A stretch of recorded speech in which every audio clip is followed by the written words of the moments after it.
Hello tout le monde, j'espère que vous allez bien. Alors on se retrouve aujourd'hui pour une vidéo particulière parce qu'il s'agit de productivité.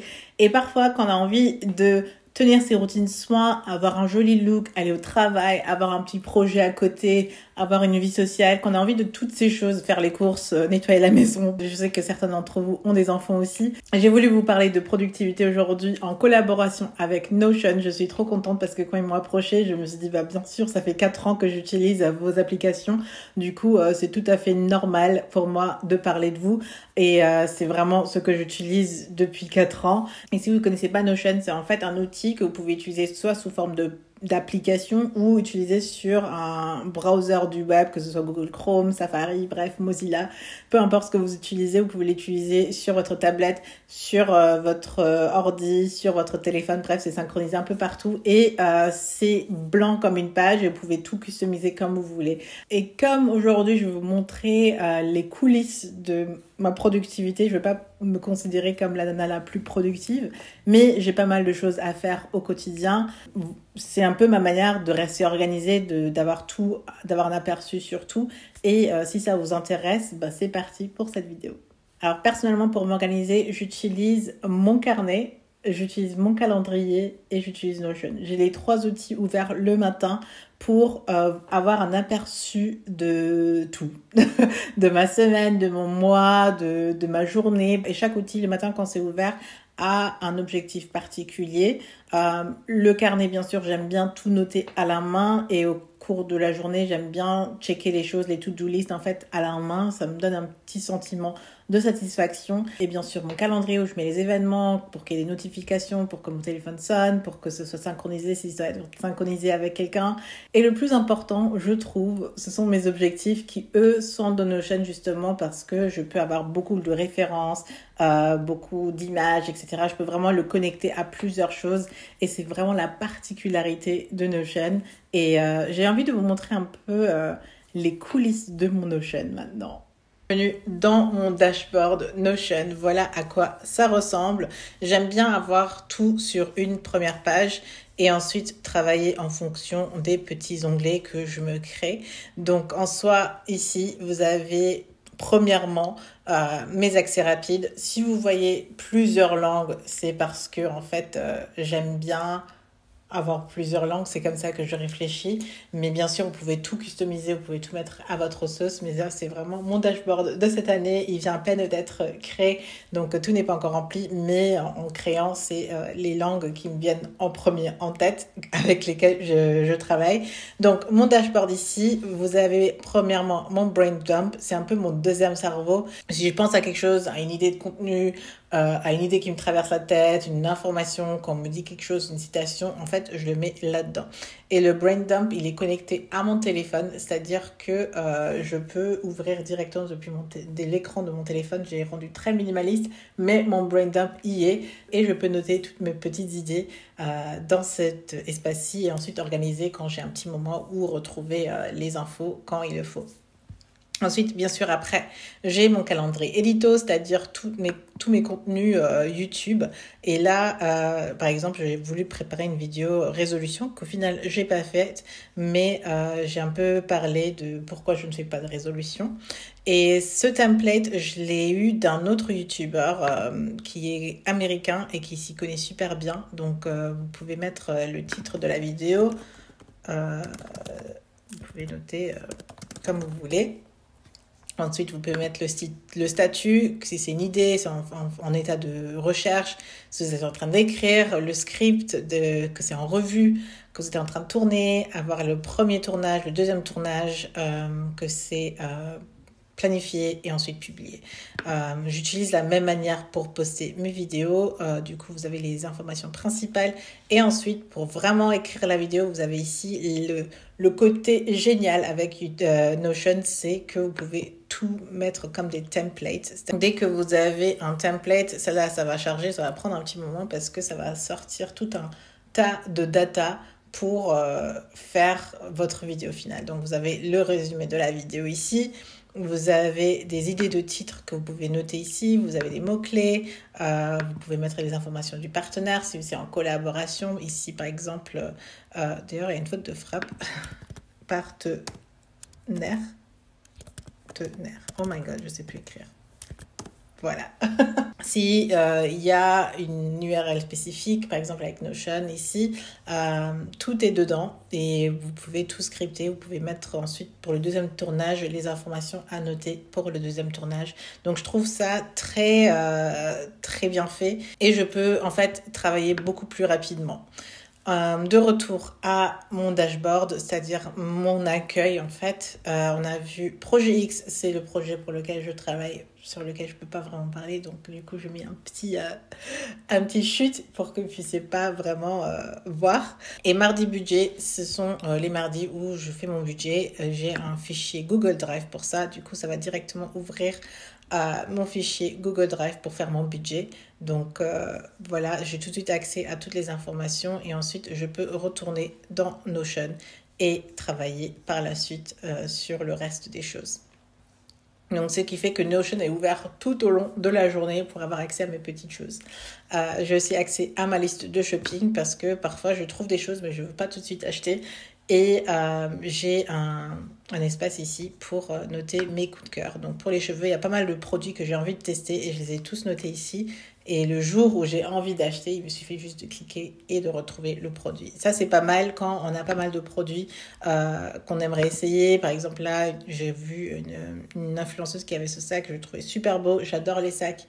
Et je l'ai mis là au cas où j'aurais perdu l'idée. Là, au milieu, j'ai mis quelque chose un peu plus esthétique, c'est-à-dire la date et l'heure et la météo, parce que j'aime bien savoir quel est le temps à l'extérieur. Vous voyez qu'on est à mercredi et que je tourne ça à 15h55. Mais c'est un petit widget que vous pouvez trouver sur Internet. Vous avez plusieurs, en fait, indépendants, freelancers, designers qui créent des widgets pour Notion. Et c'est plutôt pratique parce qu'on peut rendre son espace beaucoup plus esthétique, avoir des petits détails en plus. Tout comme le calendrier. J'aime bien voir où on en est dans l'année. Et ensuite, dans cette section-ci, j'ai un pense-bête parce qu'on en a tous besoin et c'est comme ça que je n'oublie rien ou je fais de mon mieux au cas où j'ai besoin d'un petit rappel en fait. En continuant un peu plus bas, j'ai mon mood board. J'ai fait un petit mood board pour toujours pouvoir avoir mes objectifs de vue en vue et ça me rappelle de voir un peu visuellement la vie à laquelle j'aspire. Et voilà, c'est juste un petit rappel ici, un peu esthétique aussi. Et je l'ai créé sur Canva et c'est une image que j'ai juste copié-collé dans Notion. C'est aussi simple que ça. Dans cette petite section, j'ai mis en place mes routines soins du visage, matin et soir, juste pour voir un peu la régularité. C'est un peu un tracker pour les habitudes. Donc ici, je peux mettre... en matin, je mets les emojis, est-ce que je les fais ou pas. Généralement, je travaille sur ordinateur pour créer tous ces espaces et ensuite pour l'utilisation au quotidien, je peux l'utiliser avec mon iPad. Sinon, je peux aussi utiliser ça avec mon téléphone et aussi sur un browser web sans l'application même Notion. Meal prep, c'est en fait préparation de plats pour cuisiner avec un peu d'idées. Donc là, j'ai déjà un peu préparé les plats que j'aimerais faire la semaine prochaine. Donc j'ai des petites idées, des petites recettes et quand je clique dessus par exemple, j'arrive sur le lien du site où j'ai trouvé l'idée. J'adore Pickup Times, si vous ne connaissez pas, c'est génial. J'ai toute la liste de courses et je peux tout de suite dire est-ce que j'ai quelque chose déjà ou pas. Je peux cliquer si je l'ai ou pas. Si je l'ai pas, bien sûr, je vais le décliquer. J'ai pas encore checké si j'ai tout ce qu'il me faut pour cette recette.